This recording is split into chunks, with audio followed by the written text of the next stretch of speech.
செங்குவளை பறித்து அணிவார், அதான் பறித்து அணிவார். கருங்குழல் மேல் சிறை வண்டு அங்கை மலர் களை கொடு கைத்தயல் வண்டும் வரவழைப்பார். திங்கள் நிதழ் பெயர் வரும்ப சிறுமுறுவல் தளவரும்ப பொங்குமலர் கமலத்தின் புதுமலர்வாய் மடுத்து அயர்வார். அதான் மந்திரம். மந்திரம் என்ன சொல்லுது என்று பார்க்கணும். செங்குவளை பறித்து அணிவார். குவளை மலர்களை அங்கே இந்த உழவுத் தொழிலில் இருக்கிற பெண்களை பற்றி தான் படிச்சுட்டு இருக்கிறோம். மைக்கு நல்லா சவுண்டாக தான் இருக்குது. நம்ம ஆட்கள் தான் ஒன்றும் சுரம் இல்லாமல் பாடியிருக்கிறாங்க. நல்ல சவுண்டாக தான் இருக்கு. செங்குவளை மலர்களை எல்லாம் பறித்து அணிந்து கொள்ளுகிறார்கள் களையெடுக்க வந்தவர்கள். சுருண்ட அவங்களுடைய குழல்னா கூந்தல், கூந்தல் மேல் சிறை என்றால் இறகுகளை உடைய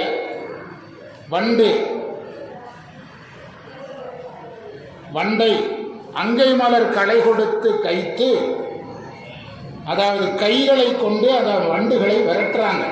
64வது மந்திரம்.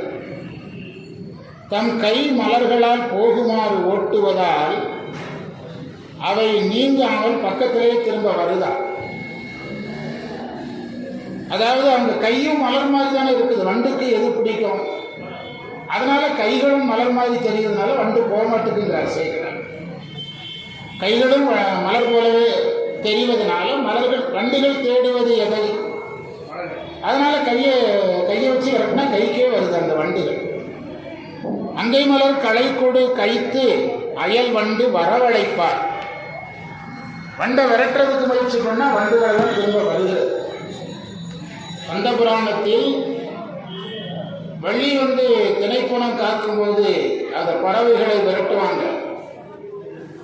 அப்போ கச்சியப்ப முனிவர் எழுதினார். கச்சியப்பர் எழுதுறாரு, வள்ளியினுடைய குரல் இனிமையினால சும்மா இருந்திருந்தா கூட பறவைகள் வந்திருக்காரு. அந்த குரல் இனிமையை கேட்டு, அதே கான்செப்ட் தான் இந்த இடம்.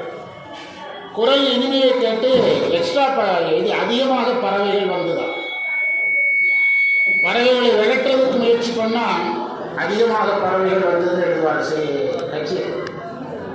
தொழுது நாறு நடுவார், இல்லை 64 வரவழைப்பார். திங்கள் முதல் வியர்வு அரும்ப, திங்கள் சந்திரன் போன்ற முதல்னா நெற்றியில வியர்வு அரும்ப. வியர்வு அரும்புனா வியர்வை தோன்ற. எழுதுங்க, அது பிறகு மூலத்தை பாருங்க. முதல்ல எழுதுங்க. உத்து பார்த்தீங்கன்னா எனக்கு நின்றுங்க பாடம் நடக்கிறது. மூலம் பார்க்காதீங்க, சொல்றது மட்டும் எழுதுங்க. நீங்கள் உத்து பார்க்கறதுனால எனக்கு ஒன்றும் இல்லை, எனக்கு ஸ்டக் ஆகும். ஏதோ சரியாக வண்டி சரியாக டிரைவர் நோண்டிகிட்டே இருந்தால் எப்படி வண்டி ஓட்ட முடியும்? ஆமாம். அதனால் உங்களுடைய ஆராய்ச்சியெல்லாம் வீட்டில் பண்ணுங்க, சொல்கிறது அப்படியே எழுதுங்க. வியர்வு வரும்புனா என்ன இருக்கும்? நெற்றியில் வியர்வை தோன்றுறது. உடைச்சா வியர்க்கணும் இல்லை. உழவு தொழில் செய்கிறாங்க, தொழில் செய்வது வியர்வை தோன்றணுமா இல்லையா? அது ஒரு அந்த உழைப்புக்கான ஒரு அடையாளமே என்னது தான்? வியர்வை தான் உழைப்புக்கான அடையாளம். நீங்கள் விவசாயியாக இருந்திருக்காதான் அந்த வியர்வைனா என்னதுன்னு தெரியும். வியர்வைனா என்னதுன்னு தெரியும். அதில் நீங்கள் திருநெல்வேலியில் எல்லாம் விவசாயம் பண்ணி பார்த்தீங்கன்னா அந்த வெப்பத்துக்கு 1 மணி நேரத்துக்குள்ளே நம்ம உடம்புல இருக்கிற எல்லா நீரும் வெளியே போயிடும். ஆமாம், அந்த வெப்பத்துக்கு.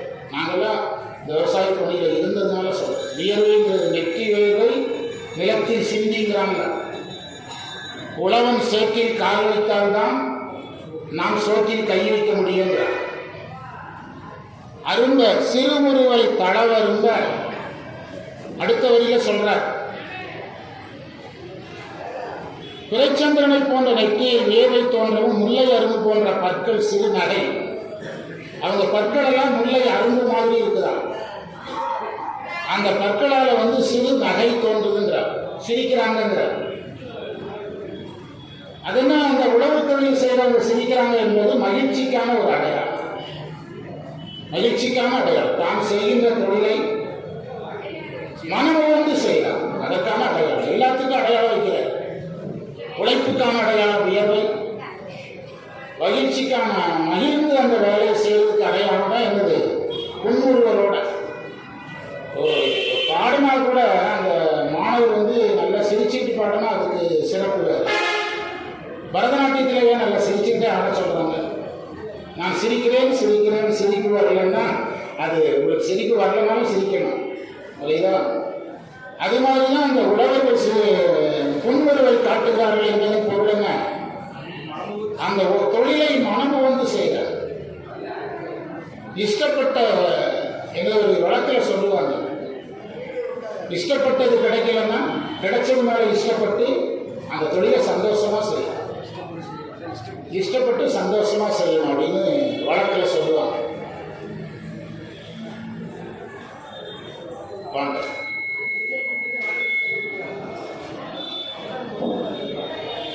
முல்லை அரும்பு போன்ற பற்களில் சிறுநகை தோன்றுவிக்கவும் களையாக பறித்த புதிய தாமரை மலரிலிருந்து பெரிய தேன் அந்த களையாக பறித்த தாமரை பூல தேன் நிறையா இருக்குது. அந்த தேனை எடுத்து குடிக்கிறாங்க, அந்த தேனை எடுத்து குடிக்கிறாங்க. அடுத்த செய்தியில் சொல்றார், பொங்குமலர் கமலத்தின் புதுமலர் வாய் மடுத்து அயர்வா. அந்த தேனை குடிக்கிறாங்க.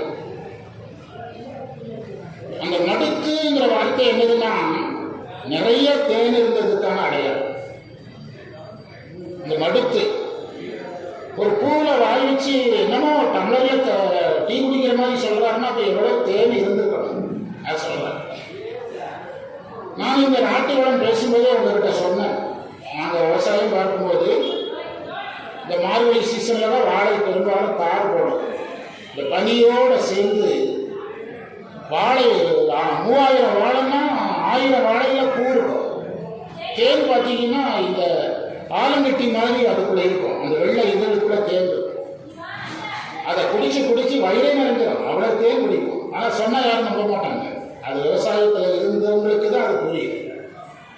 அதனால கோழை மலரில் தேன் குடித்தாங்க அப்படின்னா அப்போ தேன் எடுக்கிறது வந்து அது எடுக்கிறதுக்குன்னு அந்த அந்த உயிருக்கு இறைவன் சில உறுப்புகளை தனியாக கொடுத்துருக்காரு. ஆனால் இவர் என்ன டீ குடிக்கிற மாதிரி சொல்கிறாருன்னா அப்போ அதில் என்ன இருக்குது? தேன். இது போலவும் அதை வச்சு பாடுறார் செய்கிறார். அதாவது உலத்தியர் செங்குவளை மலர்களை களையாக பறிக்கிறாங்க அப்படின்னா குவளை களையாக கருதப்படுகிறதுனா அப்போ எது பயிர்? ஆக்சுவலாக குவளையே ஒரு பயிர் தான். குவளை களைன்னா அப்போ அடுத்தது பயிர் எவ்வளவு உயர்ந்ததுன்னு பார்க்கணும். குவளையே மலர் தான், அதுக்கே விலை இருக்கு. நீங்கள் நாகர்களெல்லாம் போனீங்கன்னா திராட்சை பழம் இதெல்லாம் எதில் தான் கட்டி தருவாங்க? தாமரை இலையில தான் கட்டி தருவாங்க. இப்போவும் அந்த நடைமுறை நாகர்களில் இருக்குது. தாமரை இலையில தான் திராட்சையெல்லாம் கட்டி கொடுப்பாங்க. அவர் இலைக்கு விட விலை இருக்குது. குவளை என்ற தாவரம் விலை மதிப்புடையது. அதனுடைய இலைக்கு காசு இருக்குது, அந்த பூவுக்கு காசு இருக்குது. அது களையாக பார்க்கப்பட்டதுன்னா அப்போ எது பயிர்னு பார்க்கணும், புரியுதா? அதாவது குவளை வரணும்னாலே நெல் வர்றதுக்கான எல்லாம் இருந்தாலும் எதே வரும்? குவளை வரும்.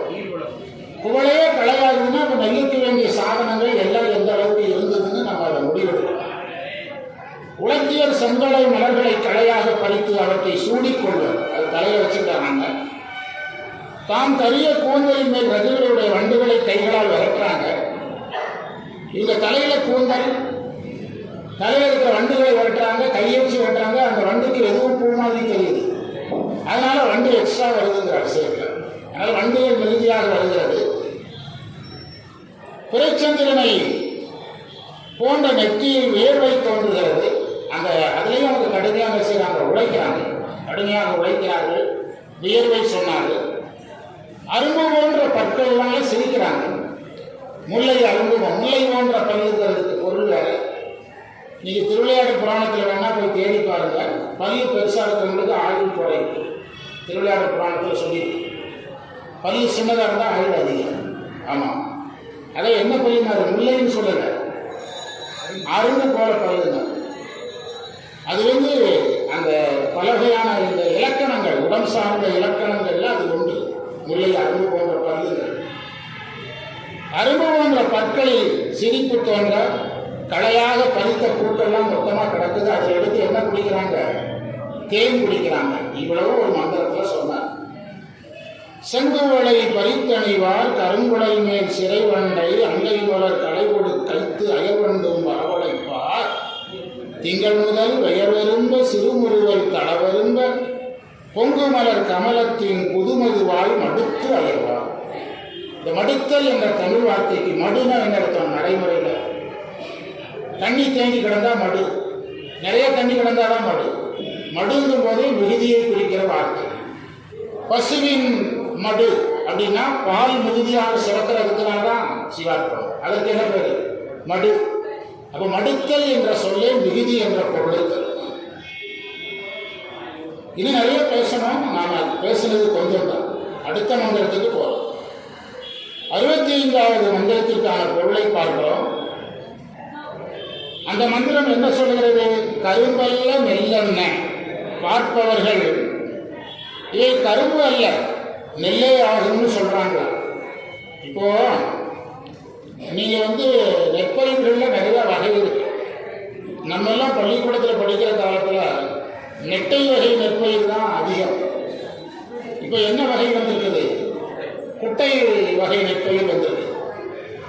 குட்டையோட நெட்டைக்கு இது அதிகம், அது நாட்கள் அதிகம். இது 3 மாதம்னா இது கொஞ்சம் அசந்தா நாற்றங்காலே கதிர் வந்துடும். எது? குட்டை வகை நெற்பயிரில் அது நாற்றா வரும்போது ஒரு மொழி வந்துட்டுனா போதும், அடுத்து கதிர் வந்துடும். கரும்பு கணு மாதிரி ஒரு கணு வந்துட்டுனா போதும், எது வந்துடும்? அதில் கதிர் வந்துடும். நான் பார்த்ததை சொல்லிட்டு இருக்கிறேன். எனக்கு நீங்கள் உங்களுக்கு முடியல, நான் ஒன்றும் பண்ண முடியாது. நான் ப்ராக்டிக்கலாக என் வாழ்க்கையில் நடந்ததை சொல்லிட்டு இருக்கேன். கணு வந்துடும். இந்த நெட்டை வகை நெற்பயிர் ரொம்ப பாடத்தை கவனிங்க. புத்தகத்தை கொஞ்சம் மூடி எல்லாரும், புக்கை மூடி எல்லாரும். நான் சொல்லும்போது திறங்க, செல்வராசர் புக்கை மூடி. நான் சொல்லும்போது திறந்தா போதும், மூடி வச்சிருந்த புக்கை. பாடத்தை கொஞ்சம் கவனிங்க. என்ன சொன்னோம்? நான் சொல்லது மட்டும் எழுத மந்திரத்தை பார்க்க வேண்டாம், யாருமே பார்க்க வேண்டாம். அந்த நெட்டை வகை பயிர் இந்த இது இருக்குல்ல, பிரியாணிக்காக ஒரு அரிசி நீளமாக இருக்கும்.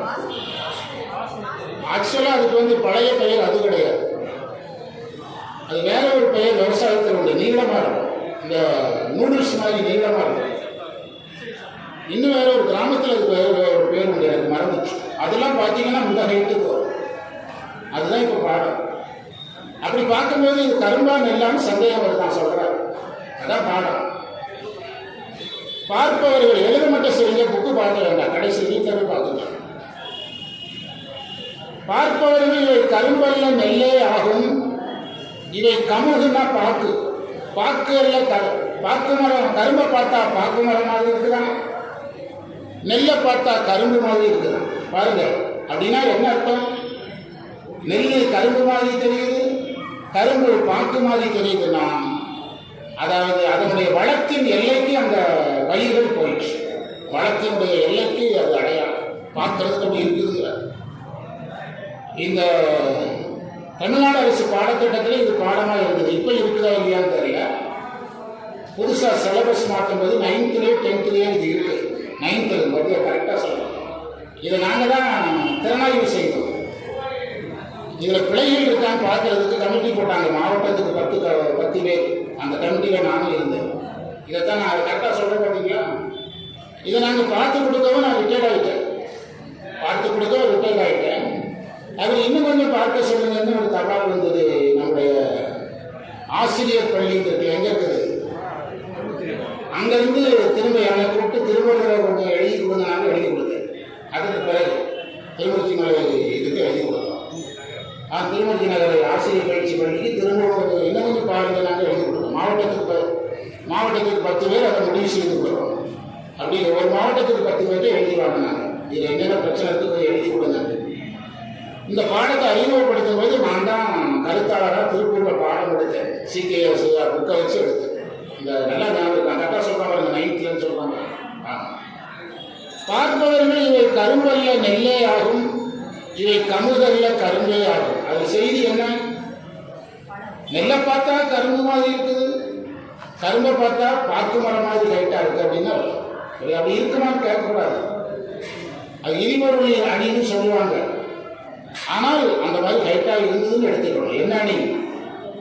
இல்லாததையும் நடக்காததையும் சொன்னால் அது பேர் இனிமொழி அணி. உயரமாக இருக்கும். ஆமாம், இருக்கு. அவங்க இல்லாமல் சொல்ல மாட்டாங்க. நீங்க அணியில வச்சு பார்த்தா இல்பொருள் அணியில வச்சு பார்க்கணும். நடக்காததையோ இல்லாததையோ சொன்னா என்ன அணி? இல்பொருள் ஓமை அணி அப்படின்னு சொல்லுவாங்க.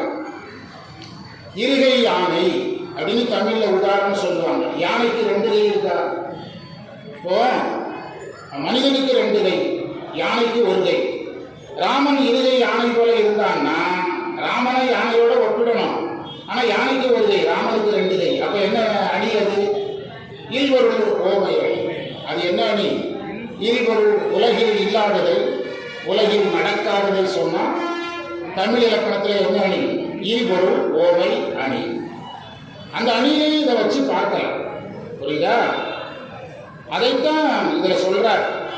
இடமான வயல்களில் இருந்தும் வண்டுகள் குடைவதால், மலர்கள்ல போய் வண்டு குடையுது.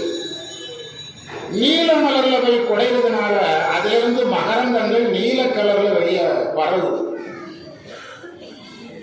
அது பார்த்தா இரவு மாதிரி இருக்கு. ஒரு பக்கம் சூரியன் உதித்து பகல் டே பகல் நேரமா இருக்குது. நீல மலர்கள்ல வண்டு குடைஞ்சு குடைஞ்சு அதுல இருந்து வர்ற மகரங்கள் என்ன நேரத்தில் பரவுது? பகலா இரவா அல்லது பகலும் இரவு இருக்குதான்னு தோணுதான். அந்த மாதிரி எழுதுறாரு. துகள்கள் பறந்து இரவு தன்மையை புலப்படுத்தக்கூடிய பகற்போதெல்லாம் பார்த்தீங்களா? ஆக்சுவலா பகல் நேரம். நீலமலையில வண்டு குடைஞ்சி மகரந்தம் நீலக்கல்ல பரவுது. இரவா பகலான்னு சந்தேகம் வருது. ஒரே நேரத்தில் இரவு இருக்கு பகல் இருக்குங்கிற சேர்க்கலாம். புலப்படுத்தக்கூடிய பகற்போதெல்லாம் இவை அரும்பு அல்ல, இது அரும்பு அல்ல, அரும்பு போன்ற முகை, இவை அமுது அல்ல, அமுது போன்ற மொழி. அங்க இருக்கிற பெண்கள் பேசுறாங்களாம், இது அமுதமா மொழியா என்று சொல்ற மாதிரி இனிமையா பேசுறாங்கிறார்.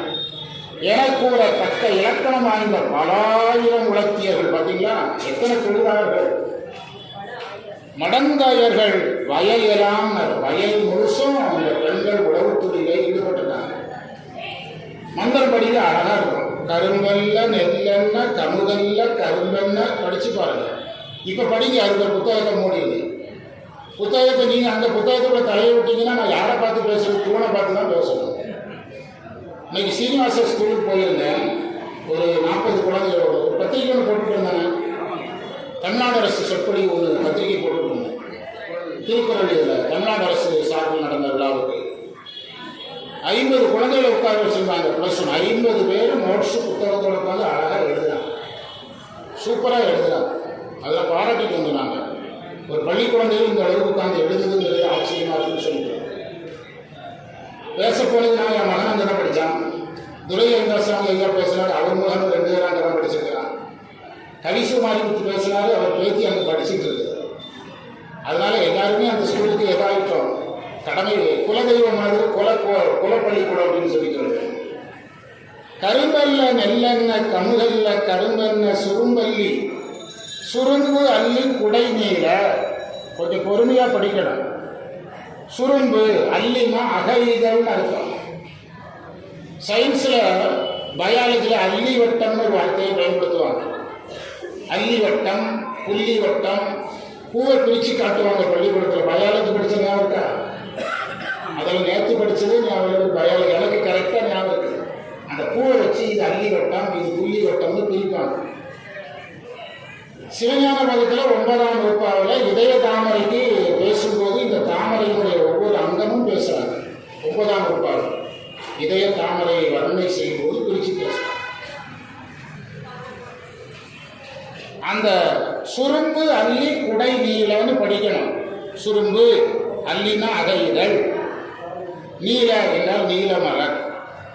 சுரும்பல்லி குடை நீல துகளல்ல பகலெல்லாம். பார்த்தீங்களா? துகளல்ல பகலெல்லாம். அருங்கல்ல முகையென்ன அமுதல்ல மொழி என்ன. பெண்கள்லாம் பேசுறாங்க. கேட்கறதுக்கு எப்படி இருக்குதான்? அமுத மாதிரி பேசுறாங்க. நம்ம எப்போ நல்லா பேசுவோம்? ரொம்ப நிதானமாக இருந்தால் தான் நல்லா பேசுவோம். பொதுவாக எனக்கு தெரிஞ்சு தொழிலாளர்கள் அப்படி இனிமையாக பேச மாட்டாங்க. தொழிலாளர்கள் இனிமையாக பேசுகிறாங்கன்னா அந்த வேலையில் அவங்க எப்படி இருக்காங்கன்னு அர்த்தம். மகிழ்ச்சியாக நிதானமாக பதட்டமாக இருக்கிறாங்க. அதைத்தான் இனிமையாக பேசினார்கள். வரும் அரும்பல்ல கடைசி கடைசி மடைந்த கடைசியன்னு இருக்குதா? ஏதாவது சந்தேகம்னா கேளுங்க. இந்த புக்கு இருக்கு, பெரிய புராண புக்கு வச்சுருக்கேன். கடைசி பெரிய புராண புக்கு இருக்குது. நேரம் இல்லைன்னா இதை வச்சு பேசுகிறேன். சீக்கிரசிகா உரை இதில் இன்னும் ஒரு 200 பக்கம் சேர்த்துக்கணும். இதே மாதிரி 7 வாதி என்ன உரை? பெரிய புராண உரை. இதில் ஒரு 200 பக்கம் சேர்த்து. இது சின்ன வாதி, மற்றதெல்லாம் பெரிய வாதி. இதில் 200 பக்கம் சேர்த்துக்கிடணும். இதே மாதிரி எத்தனை புக்கு? 7 புக்கு சேர்ந்தது தான் யார் உரை? சி.கே. சுப்பிரமணிய முதலியார் உரை. அது இப்போ பேசுறதுக்கு என்ன, இதை பேசுறதுக்கு நிறைய இதுக்கே நீங்கள் எவ்வளோ டார்ச்சர் பண்ணுறீங்க இல்லையா? ஆனால் அதுக்குள்ளே போனோம்னா அவ்வளோதான். நான் மட்டும் வாய்க்க வச்சுட்டு உட்காந்துருக்கேன். புரியுதா? அதே அதில் சொன்னார் அழகான மந்திரம். மடைந்தையர்கள் வயலெல்லாம், வயல் முழுசும் அந்த பெண்கள் இருக்காங்க. இன்னைக்கு கேட்டால் என்ன சொல்றீங்க? உழவு தொழிலுக்கு வேலைக்கு ஆள் இல்லை, வட இந்தியாவிலிருந்து தான் வேலைக்காரங்களை கொண்டு வர வேண்டியது இருக்குங்கிறீங்க. 100 நாள் வேலை தட்டங்கிறீங்க, 120 நாள் வேலை நாள் திட்டங்கிறீங்க, எல்லாமே சொல்றீங்க, டிராக்டருங்கிறீங்க. ஆனால் எவ்வளவு ஆள் கிடைச்சிக்கிறாங்க பாருங்க. எதெல்லாம் வயல் எல்லாம் வயல்களுக்கு வேலைக்கு யாரும் கிடைக்கல. இதை நீங்க திரும்பி பார்த்தா தெரியும். சேக்கிழார் ஏன் சொன்னாரு? உழவுக்கு ஆள் இல்லைன்னு சொன்னாலே ஏதோ சமுதாயத்தில் ஏதோ குறைபாடு வந்துட்டாங்க, சமுதாயத்தில் ஏதோ தவறான மாற்றம் வந்துட்டுனாங்க. விவசாயத்துக்கு ஆள் நல்ல விஷயமா கிடைக்கணும், விவசாயத்துக்கு நல்லா கிடைக்கணும். எனக்கு விவசாயம் சுத்தமாக தெரியும். நீங்கள் சரியாக நான் சொல்கிறத கேட்கணும்னா விவசாயத்துக்கு போயிடுது. ஏன்னா ஊரில் நிலம் இருக்கு. மாடு ஒரு நாள் ட்ரெயினியாவது போயிட்டு விவசாயம் பார்த்துட்டு வந்துடுது. சொந்தக்காரங்கிட்ட கொடுத்துருக்குறேன். என்னன்னா இதை விட்டால் வேறு வார்த்தைக்கு குழப்பில் நினைச்சிடாதீங்க. ஆமாம். அடுத்த மந்திரம் எத்தனாவது மந்திரம்? ஆமாம், 66வது மந்திரம். கயல் மீன்கள் துள்ளும் நீர்நிலையின் கரையில் கிடக்கும் ஊனில்லாத நத்தை ஓடுகளை. அழகான இடம் இது, ஒரு கற்பனை. நத்த ஓடுகள் நிறைய அந்த கரையில் கிடக்குது. அந்த நத்த ஓடுகளுக்குள்ள அந்த ஒரு உயிர் இருக்கும். அதுக்குள்ள நத்த ஓட்டுக்குள்ள ஒரு உயிர் இருக்கும். அது இல்லாத ஓடுகள் நிறைய கிடக்குது. என்ன செய்யறாங்களா? நத்தை ஓடுகளை சோறு ஆக்குறதுக்கு பானையா வச்சுக்கிறாங்களா? விளையாடுறவங்க சமைக்கிறதுக்கு பானை வேணுங்களா? நத்தை ஓடு. சங்குகள் என்ற முத்துக்கள் எல்லாம் பூவின் தேனை உலைநீரால் ஊற்றிய உலையிலிட்டு மலர்கள் இருந்து தேன் எடுத்து, அதுதான் அரிசிக்கு உலை நீர். அடுப்பில் அரிசி போட்டோம்னா என்ன ஊற்றணும்? தண்ணி ஊற்றணுங்களா? அது போல தேனை ஊற்றிருக்காங்க. இதையெல்லாம் நீங்கள் சேக்கிழார் சொல்ல போறாருங்கிறது தான் அட்வான்ஸாக சொல்றேன். நீங்கள் அதில் இல்லையேன்றீங்க. இல்லைன்னா நீங்கள் இல்லைன்னா நீங்கள் இல்லைன்னு இது நான் என்ன செய்யறது? புரியுதா? அதையெல்லாம் அவர் சொல்ல போறாருங்கிறதுனால தான் அட்வான்ஸாக சொல்றேன். வளத்தை சொல்றாரு, நிறைய சொல்ல போறாரு அப்படிங்கிறத அட்வான்ஸாக சொல்றேன். தேனை உலை நீராக ஊற்றுறாங்களா? அரிசி போடணுங்களா? சங்கு முத்துக்களை எல்லாம் எதா போடுறாங்களா? அரிசியா போடுறாங்க. அவங்க லெவல்ல முத்துக்களுடைய ரேட் என்ன? அரிசி விலை. 1 கிலோ அரிசியும் 1 கிலோ முத்தும் அவங்களுக்கு எதாவது தெரிஞ்சிருக்குது, சமமா தெரிஞ்சு சொல்றார். முத்துக்களை பூவின் தேனை உலைநீரால் ஊட்டிய உலையிலே இட்டு பக்கங்களில் கிடைக்கும் ஆமை ஓடுகளை அடுப்பிலே ஏற்றி, ஆமை ஓடுகள் எல்லாம் அடுப்பா வச்சிருக்கிறாங்க. அடுப்பு ஏற்றி செவ்வாம்பல் மலர்களை நெருப்பு வைக்கணும் இல்ல, சிறப்பு ஆம்பல் மலரை அடுப்புக்கு நெருப்பா வச்சாங்க. இது இலக்கியங்களை இதுபோல நிறைய சொல்லணும். அதாவது ஒரு இலக்கியம் இதையெல்லாம் சொன்னாதான் அதற்கு இலக்கியத்தினுடைய தகுதி கிடைக்கும். கதை சொல்றவரு கதையை சொல்ல வேண்டியது, அப்படி சொல்றதுக்கு அனுமதி கிடையாது. நீங்க ஒரு சினிமாவுக்கு போறீங்கன்னா அதுல இசைக்காக சிலர் வருவாங்க, அந்த சினிமா பாட்டு வார்த்தைகளுக்காக சிலர் வருவாங்க, சண்டை காட்சிக்குன்னு சிலர் வருவாங்க, வசனங்களுக்குன்னு சிலர் வருவாங்க. உண்டாங்கய்யா, எல்லாரையும் திருப்திப்படுத்தணும்னு ஒரு சினிமாவுக்கு ஒரு கமர்ஷியல் ஃபார்முலா ஒன்று செய்யுது. அதே மாதிரி இலக்கியங்கள், காப்பியங்கள் எதற்காக? அது சமண காப்பியமா இருக்கலாம், சைவ காப்பியமா இருக்கலாம், எந்த சமய காப்பியமா இருந்தாலும் இந்த விதிகளில் இருந்து வெளியே வீசக்கூடாது, போகக்கூடாது. பெரிய புராணத்துக்கு உண்மையில கதாநாயகன் கிடையாது. ராமாயணத்தை எடுத்துக்கிட்டீங்கன்னா பாலகாண்டத்துல இருந்து கடைசி வரைக்கும் ராமன் கதாநாயகா வருவாரு. பெரிய புராணத்துல சுந்தரர் வர்றாரு. கதாநாயகன் உருவாக்கப்பட்டார். ஆக்சுவலா யார் கதாநாயகன் ஆக்கப்பட்டார்? சுந்தர கதாநாயகன் ஆக்கப்பட்டார். கதாநாயகன் அது இருக்கிறதுல அவருக்கு யாருக்கு எது அதிகமாக இருந்தது, அந்த கதாநாயகனுக்கான தகுதி அவருக்கு அதிகமாக இருந்தது. ஆனால் நீங்கள் ராமாயணத்தில் ராமனை போய் பாருங்க, எல்லா காண்டத்திலையும் யார் இருப்பார், ஆனால் பெரிய புராணத்தில் யாரும் எப்படி வரமாட்டார். இதெல்லாம் புரியுதான்னு பாருங்க. முதல்ல இதெல்லாம் புரியுதான்னு பார்த்தீங்கன்னா தான் காப்பிய மரபு அப்படின்னு ஒன்று இருக்குது. இலக்கிய மரபுன்னு நூலே இருக்குது. வரதாசனாக எழுதியிருக்கிறார். சொல்லிக்கிற நேரம் இலக்கிய மரபு, இலக்கிய மரபுன்னு ஒரு நூல் இருக்கு வரதாசன். இலக்கிய கொள்கை தமிழாசிரியர் வேலைக்கு பரிச்சை எழுதுகிறாங்க, இதை படிக்கணும். இலக்கிய கொள்கை, இலக்கிய மரபு இதெல்லாம் படித்தாதான் தமிழாசிரியர் தேர்வுக்கு பரிச்சை எழுத முடியும். அதில் இதையெல்லாம் அவங்க வரையறுக்கிறாங்க. இதெல்லாம் இருந்தால் தான் அது இலக்கியம். நான் பெரிய புராண கதை தான் சொல்ல போறேன்னா அந்த கதையை மட்டும் வச்சுக்க அப்படிங்கிறவாங்க. இந்த நாட்டு வளம், இயற்கை வளம் இதெல்லாம் சொன்னாதான் எதாவது ஏற்றுக்கிடுவாங்க, காப்பியமாக ஏற்றுக்கிடுவாங்க, காப்பியமாக அங்கீகரிக்கப்படும். அதனால இந்த வர்ணனை எல்லாம் சொல்றேன். இதை இந்த மாதிரி கவிதைகளை விரும்புறவங்க கொஞ்சம் பேர் இருப்பாங்க. ஆசிரியருடைய கற்பனை திறன் என்ன திறமை, அந்த கற்பனை திறமையை பார்ப்பாங்க. நெருப்பு வைக்கணும், நெருப்புக்கு பதிலாக என்ன வைக்கிறாங்களா, சிவப்பு ஆம்பல் மலரை அடுப்புக்குள்ள வைக்கிறாங்க.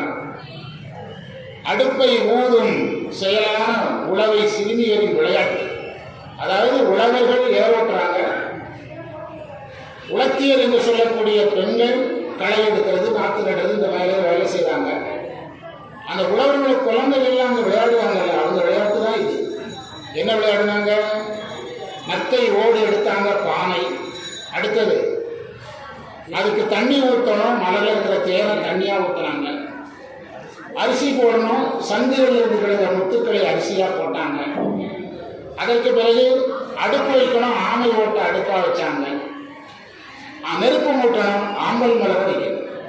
இப்போ இதில் ஒரு விஷயத்தை கவனிக்கணும், சமையலுக்கு இவ்வளோ வேணுங்கிறது குழந்தைகளுக்கு தெரியணுங்களா, முதல்ல இவ்வளோ வேணும். ஒரு சமையல்னா பானை வேணும், நீர் வேணும், அரிசி வேணும், அடுப்பு வேணும், நெருப்பு வேணுங்கிற அந்த நாளைக்கே பெரிய நாளைக்கு அதை அந்த குழந்தைகள் இவ்வளோ அழகாக என்ன செய்கிறாங்க, செய்ததை செய்கிறார், இவ்வளோ அழகாக வர்ணிக்கிறார். புரியுதா?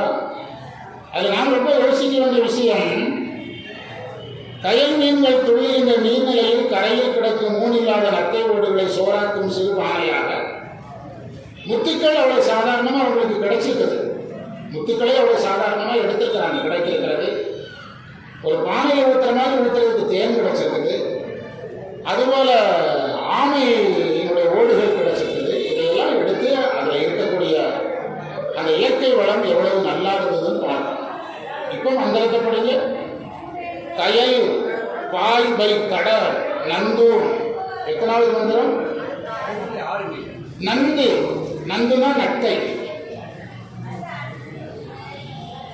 ஊன் கழிந்த. பாருங்க அந்த வார்த்தையை பாருங்க, நந்து ஊன் கழிந்த. நீங்க நத்தையோட எடுத்தீங்கன்னா உள்ள ஒரு சதை இருக்கும், அது இருந்துச்சுன்னா அதுக்குள்ள அந்த உயிர் இருக்குதுன்னு அர்த்தம்.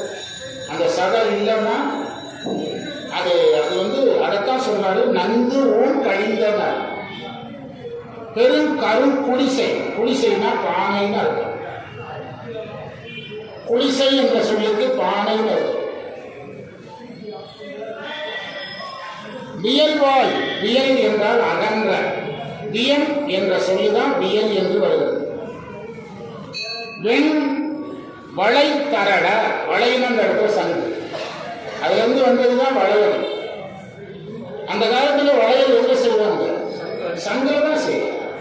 ஆமா சொல்றோம்ல, சங்க நீங்க பழைய இப்போ வரைக்கும் உள்ள சினிமா படங்கள்ல பாருங்க, இந்த ஆதிவாசிகள் கதைகள் எல்லாம் பார்த்தீங்கன்னா காட்டில் கிடைக்கிற மலர்களை எடுத்து கழுத்தை போட்டுட்டாங்கன்னா அவ்வளோதான், திருமணம் முடிஞ்சுது. சங்க எடுத்து கொடுத்தாங்கன்னா அது தங்கமயிலில் நகை எடுத்து கொடுத்ததுக்கு சமம். தங்கம் வாங்க தங்கமயிலுக்கு வாங்கன்னு சொல்கிறோம்ல, அது மாதிரி அவங்களுக்கு சங்கருக்கும் எங்களுக்கும் சங்கரனா ஏதுகிறோம்னு சங்கதான் எதாவது போட்டுக்குவாங்க. ரொம்ப காஸ்ட்லி கிடையாது வாழ்க்கை. இன்றைக்கு தான் வாழ்க்கை எதாவது மாறிட்டு ரொம்ப காஸ்ட்லி ஆயிடுச்சு. ஒரு பவுன் தங்கம் 1 லட்ச ரூபாய்க்கு மேலே போய் நகையாக வாங்கினா 1.5 லட்ச ரூபா வேணும் இன்னைக்கு. எங்க பொழுது தங்கத்தை நினைக்கு. அதனால குடிசைனா பானை, வளைத்தரம்னா சங்கு முத்துன்னு அர்த்தம். மலர் வேரி. வேரினா தேன். பாருங்க, ஒரு மந்திரத்துல எத்தனை தமிழ்ச்சொல், அதுக்கு எத்தனை விளக்கம், எத்தனை பொருள். ஏன்னா நம்ம ஆட்ட கொடுத்தா இவ ஒரு 15 மந்திரத்தை இப்ப நடத்திருப்பாங்க.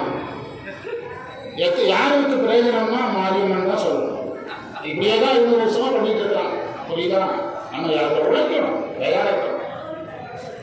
மலர்வேலி உழைப்பு எழுது அங்கு கயல் ஆமை அடுப்பு. கயல்னு அந்த இடத்துல பக்கம்னு அர்த்தம். அயல்னு பிடிக்கணும். முறைப்படி பார்த்தா அயல்னா பக்கம். அயலார் வீடுன்னு சொல்றீங்களா? அயலார் வீடு, அண்டை அயலார். ஆமை அடுப்பு ஏற்றி. கரெக்டா வருதா பொருள்? எனக்கு கூட்டு பிரிக்காம இருக்கு. அயல் தான் பிரிக்கணும். அதில் கூட்டு சொல்லா இருக்கும்போது கயல். இது இதுக்கு தொகைப்பொருள் சொல்லிட்டு போயிடலாங்க. ஒரு நாள் 500 வருஷமா நீங்க யாருக்கும் சொல்லிக் கொடுக்க முடியாது. இப்போ நீங்க என்ன செய்யலாம்? யாருக்கு வேணாலும் சொல்லிக் கொடுக்க. ஏற்றி அரக்கு ஆம்பல் நெருப்பு ஊதும். கரெக்டா? ஆம்பல் மலரை உள்ள வச்சு ஊதுறாங்களா, நெருப்பு பிடிக்கிறதுக்காக ஊதும். வயல் மாதர் சிறு மகளிர். பெண் குழந்தைகள் தான் இந்த விளையாட்டை விளையாடிருக்காங்க. சிறு மகளிர். அதாவது அந்த சமையல்ங்கிறது நம்ம சமுதாய அமைப்பில் யாருடைய வேலைன்னு கொண்டு வந்துட்டோம். அதனால பெண் குழந்தைகள் அதற்கேற்ற விளையாட்டே இருந்தாங்க. இப்படி யோசிக்கணும். எங்களுக்கு நம்ம இன்றைய சமுதாயத்தில் அடுத்து என்னுடைய பேத்தியோ அல்லது உங்கள் பேத்தியோ வரும்போது சமைக்க தெரியாதுங்கிறத பெருமையாக சொல்லணும். அண்டா இல்லையா? சமைக்க தெரியாதுங்கிறத இப்போவே நம்ம பெரியவங்க எதையாவது சமைக்க சொன்னால் வாட்ஸ்அப் எடுத்து வச்சுட்டு யூடியூப்பில் உருளைக்கிழங்கு சமைப்பது எப்படி, கத்தரிக்காய் தொக்கு செய்வது எப்படின்னு பார்த்துட்டு இருக்கிறாங்க. அப்படிதானே? தண்ணீர் காய்ச்சுவது எப்படி, அந்த லெவலுக்கு வந்துடுவாங்க. இப்போ எல்லாமே நம்ம எதில் வந்துட்டோம்? தற்சார்பு போயிட்டு நமக்கு எதுவுமே தெரியாம எல்லா வீடுகளும் இதான் நடக்குது. எதை பார்த்து சமைக்கிறது வந்தாச்சு, அதை பார்த்து வந்தாச்சு. நான் கல்லூரியில் படிக்கும் போதுனா 85, அதில் 15, இதில் 25, 40 வருஷம். அப்போ சொன்ன ஜோக் சொல்றேன். அப்போ ஃபேமஸாக இருந்த ஜோக் புத்தகத்தை பார்த்து சமைக்கிறது. இப்போ யூடியூப் பார்த்து சொன்னாங்க, புத்தகத்தை பார்த்து சமைக்கிறது. ஒரு புத்தகத்தை பார்த்து அல்வா செய்வது எப்படி ஒரு அம்மா செஞ்சுட்டு இருக்காங்க. அல்வாவுக்கு எல்லாம் ரெடியாகிட்டாங்க. அல்வா செஞ்சுட்டு இருக்க கொஞ்சம் வேர்க்குமல்ல, ஃபேனை போட்டு விடுறாங்க. யாரோ வந்து கதவை தட்டுறாங்க. இதுக்கு வந்து அல்வா செஞ்சதே கிடையாது. அல்வாவுக்கு என்னெல்லாம் போடுறாங்கன்னே தெரியாது. புரியுதா? இப்போ நீங்கள் ஒரு லிட்டர் பாலில் கொஞ்சம் சர்க்கரையை போட்டால் நிறைய சர்க்கரை போடலாம். சர்க்கரையே போடலைன்னா போட்டு விடலாம். உப்பை போட்டுட்டா தூர தான் விட்டணும். இது என்ன செய்வாங்கன்னா அந்த பக்கத்தை எடுத்து சமையல் பண்ணிட்டு இருந்தாங்க. யாரோ கதவை திறந்தாங்க, ஃபேன் ஓடிட்டு 4 பக்கம் பறந்துச்சு. அதில் போய் பார்த்தா உப்பை போடணுன்றது உப்பை போட்டுட்டாங்க. எதுக்குள்ள அல்வாக்குள்ள உப்பை போட்டு கடைசியில் புத்தகம் பார்த்து சமைச்சா என்ன ஆகும்னு எப்போ கேள்வி செய்தாங்க. இன்னைக்கு வாங்க, இன்னைக்கு யூடியூப்ல பாருங்க. இந்த சமூகத்தில் இருக்கிற குறைகளை இதை சொல்றது நம்ம கடமை. இன்னைக்கு நிகழ்ச்சியே நிறைய குறை நான் சொல்லலை. புகழ்ச்சோழர் கதையை மாற்றி மாற்றி சொல்றாங்க. ஒருத்தரும் சொல்லலை. எனக்கு என்ன, நான் இனிமேல் சிவாட்ட சொல்லிட்டு இருந்தேன். யாரையும் குறை சொல்ல போறதில்லை. எத்தனை பஞ்சாயத்து வந்தாலும் சாமிகிட்ட சொல்லிட்டு போயிட்டு, நான் சொன்னேன்னா ரிசல்ட் எனக்கும் அவங்களுக்கும், சாமிகிட்ட சொன்னா ரிசல்ட் சாமிக்கும் அவங்களுக்கும். அவ்வளோதான். இன்னைக்கே வந்து நிறைய குறைகள். புகழ்ச்சோழர் கதையை இப்படி இல்லாமல் ஒரே ஒரு பையன் தான் ஒழுங்கா சொன்னேன். யார் சொன்னா? யாராவது ஒருத்தர் சொல்லணுமில்ல. நான் சொன்னேன்னா வாத்தியாருக்கு தான் வேலை பாருங்க. நான் சொல்லலை. அது யாரோ ஒருத்தர் இவ்வளவு பேர் அறிவாளிங்கிறாங்க. ஒருத்தர் கூட இந்த குறைய சொல்லலையே பாருங்க. ஒரே ஒரு பையன் தான் இந்த புகழ்ச்சோழர் கதையை ஒழுங்கா சொன்னேன். எரிபத்த நாயனார் கதையை கொண்டு வந்து எதில் குழப்பறான். அவங்க குழப்பறாங்க. இதையெல்லாம் சொல்றதுக்கு இப்போ நான் இனிமேல் யாரையும் சொல்றதுன்னு முடிவு சாமிகிட்ட சொல்லிட்டு போயிட்டே இருக்குது. ஏன்னா நான் சாதனை பண்ணணும். இப்படியே கத்திட்டு இருந்தேன்னா நான் என்னைக்கு சாதனை பண்ணுறேன்? புரியுதா? மண்ணில் கூறுவதே செய்தி வருகினேன். தசரதன் சொல்றார். தசரதன் திடீர்னு சொல்றார், மண்ணுயிருக்கு உருவதே செய்து வைகினேன், என் உயிருக்கு உருவதும் செய்ய எண்ணினேன். அடுத்தவன் நல்லா இருக்கிறதுக்காகவே இவ்வளவு நாள் வாழ்ந்துட்டேன். என்னை விட்டுங்கப்பா, நான் நல்லா இருக்கிறதுக்கு என்ன உண்டு அதை பார்க்குறேங்கிறான். யாரு? தசரதன் சொல்றான் ராமாயணத்துல. மண்ணுயிருக்கு உருவதே செய்து வைகினேன், என் உயிருக்கு உருவதும் செய்ய எண்ணினேன். இவ்வளவு நாள் நான் என்னுடைய நன்மையை பற்றி யோசிக்கல. இனிமேலாவது என்னை விட்டுங்கப்பான்னு கேட்கிறேன் ராமாயணத்தில். மன்னனே அவனே மகனுக்கு ஈந்துதி பன்னரும் தவம்புரி பருவம் ஈதன கண்ண மூலந்தனில் கலர வந்தன மின்னன கடலை போய் வெளுத்தது ஓர் மயில் அப்படிங்கிற கம்பர். டெய்லி கண்ணாடியில் தலை சீவர மாதிரி தசரதன் கண்ணாடியில் தலை சீவர காது பக்கத்தில் ஒரு முடி நரைச்சிருக்குது. அப்போ அந்த முடி அவர்கிட்ட சொல்லிச்சுதான். சொன்ன மாதிரி இவர் ஃபீல் பண்ணிக்கிறார். மன்னனே அவனே மகனுக்கு ஈந்து நீ பன்னரும் தவம்புரி பருவம் ஈது என கண்ண மூலங்களில் கலர வந்தன மின் என கருமை போய் வெளுத்தது ஓர் மயில். அதோட விட்டுட்டான், மாட்டை விட்டுட்டான். ஒரு முடி நரைச்சதுக்கு விட்டுட்டான் சார். யாரு? அதனாலதான் தசரதன் இன்னும் இருக்கிறார். நம்மால் இது மகனுக்கு தெரிஞ்சா சொத்து எழுதி வாங்கிடுவான்ட்டு இவன் நம்மால் உடனே கோத்திரை சேர வாங்கி அடிச்சுட்டு இருக்கிறான். கை வாங்கி அடிச்சுட்டு இருக்கிறான். சொத்த மகன் எழுதி வாங்கிடுவான் அப்பாவுக்கு வயசாகி தெரிஞ்சுதுன்னா. அதை இதில் சொன்னார். திருவாசகத்துக்கு போனோம், நேரம் ஆகிட்டு போகலாம். அன்னைக்கு கொஞ்சம் லேட் ஆகிட்டு தொடங்க. இந்த மந்திரத்தில் அடுத்த மந்திரத்துக்கு போனோம்னா திருவாசகத்துக்கு போக முடியாது. வடவகுப்பில் பார்த்தோம். வடவகுப்பிலே 3 மந்திரம் தான் பார்த்தோம். திருவாசகம் பார்த்துட்டு போகலாம். திருவாசகத்தில் என்ன தலைப்பு? எந்த மந்திரத்தில்? பிரார்த்தனை பற்றி.